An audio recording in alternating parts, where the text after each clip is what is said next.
Hi again then guys, and welcome to another car review for a brand new vehicle in the world of GT Sport, at least a vehicle which is new in as much as we can now buy it. It was of course already in the coding of the game, we just didn't have access to it until it came around in the mileage exchange. It is another street version of a race car, and this was straight up my most anticipated road version of them all.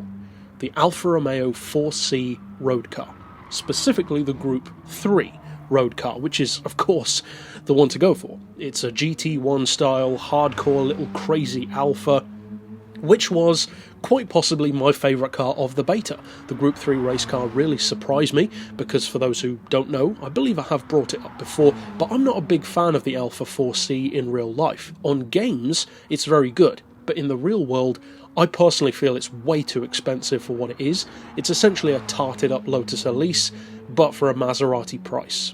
I don't agree with that. I think that that's ridiculous. However, on the game, pricing doesn't really matter that much. It's like a 90 grand car, and it's brilliant for lower end class racing.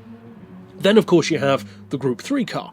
Great race car, looks absolutely fantastic, something akin to a cross between the 155 DTM car and a Pikes Peak / hill climb special. Looks absolutely fantastic, much more compact, especially in terms of length in particular, than many of its other rivals, and it's very nimble. Great beginner's car, not completely forgiving, but very forgiving for sure. Great brakes and a good overall package. It's good value for money. So what about the road car? Because as I said, this was my most anticipated one so far, even more so than something like the Corvette or even the Peugeot RCZ, which as well is a gorgeous car. Well, the reason why this one was my most anticipated is quite simply because of the visuals. I already could tell what it was going to look like. In fact, you can when you look at any of the Gr.3 cars, you can very clearly see what a road-going version in GT Sports world, that is, would look like. You take off the wing, you take off the livery, you give it more of a subtle appearance, let's say. But at the same time, it still retains a lot of the race car's advantages in terms of stability and grip and just general cornering ability. So, is that the case here? How does this one compare? Well, of course, it is the same. It's going to be the same for all of them, be it road-going versions of the Group B cars or the Group 3 cars. And this one, just like all of the others, costs 2,500 mileage points. It's a pretty good price. It doesn't take too long to get it, especially if you do some achievements. You can get like 1,000 mileage points or 3,000, whatever it is, for different tiers of stuff like photos and gameplay time and drift points, stuff like that. But this one in particular is an N500 car. It has 443 horsepower, 330 pound-feet of torque, so pretty good across the board. The weight is maybe a little bit higher than you might expect when you look at it, at 1,320 kilos.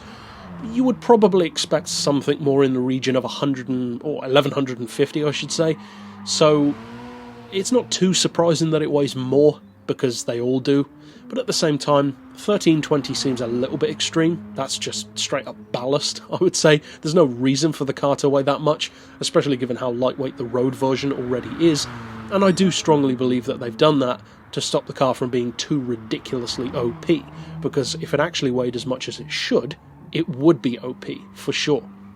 Now, with stock power and stock weight, you're looking at 336 horsepower per tonne, which is in a similar region to stuff like the Mustang and the Corvette, which once again highlights the fact that it has indeed been nerfed, because of the fact that they didn't want it to be too good. Now, with that being said, it's still too good. This is a great road car, but in the best possible way. It's nimble, it's fun, even on sports tyres with upgraded power and dropped weight.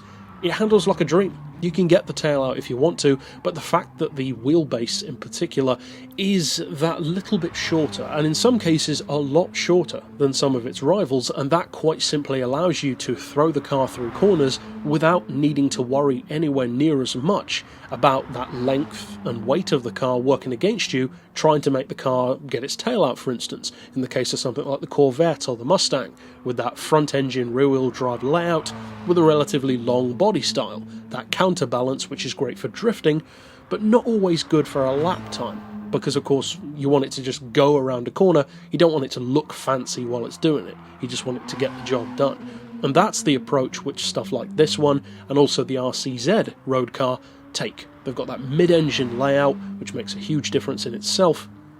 But the fact that this one is also so much physically smaller in terms of length and width, but especially length, totally gives it completely different handling characteristics, put simply. And in the best way, it's an excellent track car. Even on sports tyres, it can easily outpace the vast majority of other road cars around a technical circuit, and of course it doesn't have the straight line power to keep up with many of the supercars or something like a Hellcat anytime soon, but it's just not that kind of car. You already know that, you don't need me to tell you. This is not that kind of machine.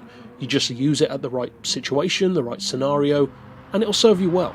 So in that respect, it's actually still very similar to the race car, because that's exactly the same.